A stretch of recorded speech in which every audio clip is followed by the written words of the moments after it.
საქართველოს ხორბლის, ფქვილისა და პურის მცხოვრებელთა ასოციაციის წარმომადგენლებმა დღეს პრესკონფერენცია გამართეს და ხორბლის ბაზარზე მიმდინარე ტენდენციებსა და საქართველოში არსებულ მდგომარეობაზე ისაუბრეს.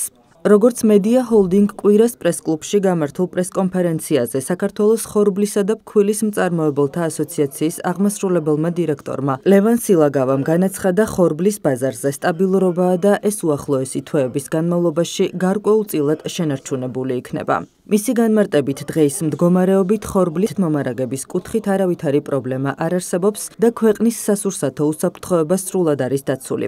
პურის მცხოვრებელთა ასოციაციის თავმჯდომარემ მალხაზ დოლიძემ კი პურის ფასის შენარჩუნებაზე ისაუბრა. დღეს მსოფლიო ბაზარზე არსებული სიტუაცია, კონიუნქტურა, აგრეთვე რეგიონულ ბაზარზე, სადაც ჩვენ ვართ ვთქვათ, სიახლოვეს, ეს არის რუსეთში, უკრაინაში, ყაზახეთში, ევროკავშირში, მდგომარეობა არის სტაბილური. ფასები რეალურად სტაბილური არის და ზოგან დაკლებისკენაც მიდის და შესაბამისად ამ მხრივ არავით არის საშიშროება უახლოესი თვეების განმავლობაში.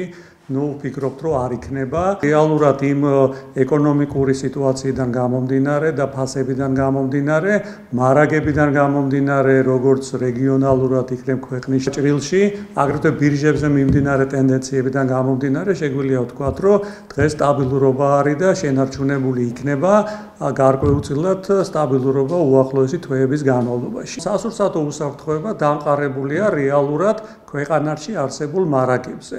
შესაბამისად, მარაგები გაეროს რეკომენდაციით ქვეყანაში უნდა იყოს ორთვიანი ხორბლად, გარდამავალ მარაგებზეა ლაპარაკი და ამ შემთხვევაში სრულად არის დაცული ქვეყნის სასურსათო უსაფრთხოება. რეალურად დღევანდელი ფასი მერყეობს 50 ლარის ფარგლებში 1 ტომარაზე, ეს არის პირველი ხარისხის ფქვილზეა ლაპარაკი, საიდანაც ხვება პური და რეალურად ზუსტად ამისკენ არის მიმართული ჩვენი ძალისხმევა, მეპურეების ძალისხმევა და მთავრობის ძალისხმევა, რომ ეს პირველი ხარისხის ფქვილზე იყოს დამყარებული გარკვეულწილად ის ფასი, რომელიც შეინარჩუნებს როგორც ფქვილის ფასს, ისე წისქვილ კომბინატებს მიჩნევს მუშაობის საშუალებას იმისათვის, რომ თქვათ ხორბლის ადგილობრივი მოსავალით ჩავებაროთ.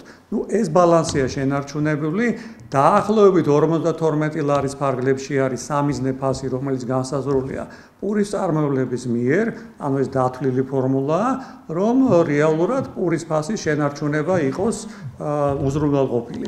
შესაბამისად, ეს მიმდინარეობს დღეს ეს პროცესი და ჩვენ გვაქვს ვალდებულება, რომ მიწოდება იყოს არანაკლებ, თქვათ, უბრალოდ ნაკლები, ვიდრე 52 ლარი 1 ტომარა ფქვილის, რა დღეს სრულდება.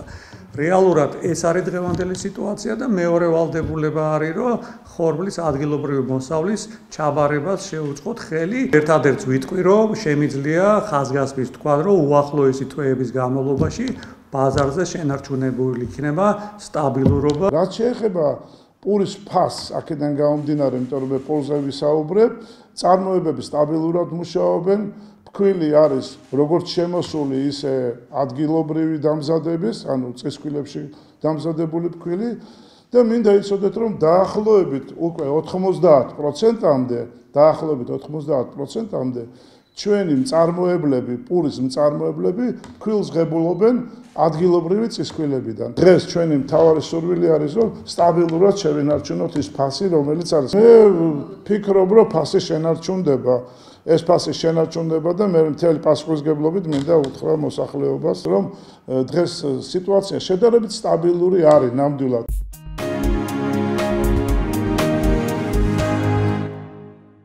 ბრიუსელში, სკარბექის საკრებულოში ანსამბლ დიდგორის სოლო კონცერტი გაიმართა. ღონისძიება ბელგიასა და მის მეზობელ ქვეყნებში მიმდინარე ქართული კულტურისადმი მიძღვნილ ფესტივალ ევროპალია საქართველოს ფარგლებში შედგა. საღამოზე საქართველოს სხვადასხვა კუთხის ხალხური სიმღერები და საეკლესიო საგალობლები შესრულდა. კონცერტმა მსმენელის განსაკუთრებული მოწონება დაიმსახურა. აღსანიშნავია, რომ კონცერტების გამართვის პარალელურად ანსამბლმა დიდგორმა ითანამშრომლა ფრანგ მუსიკოს ზოე პერესთან, რომელიც წლების განმავლობაში ცხოვრობდა საქართველოში და სწავლობდა ქართულ მრავალხმიანობას. მან ანსამბლთან ერთად ბელგიაში, ვალონიის მხარეში საჯარო სკოლებში მოსწავლეთათვის მუსიკალური გაკვეთილები გამართა. შეგახსენებთ, რომ საქართველოს მთავრობის მხარდაჭერითა და ევროპალია საქართველოს ეგიდით მიმდინარე წლის 4 ოქტომბრიდან 2024 წლის თებერვლის ჩათვლით ბელგიასა და მის მოსაზღვრე ქვეყნებში მასშტაბური და მრავალფეროვანი ღონისძიებები იმართება.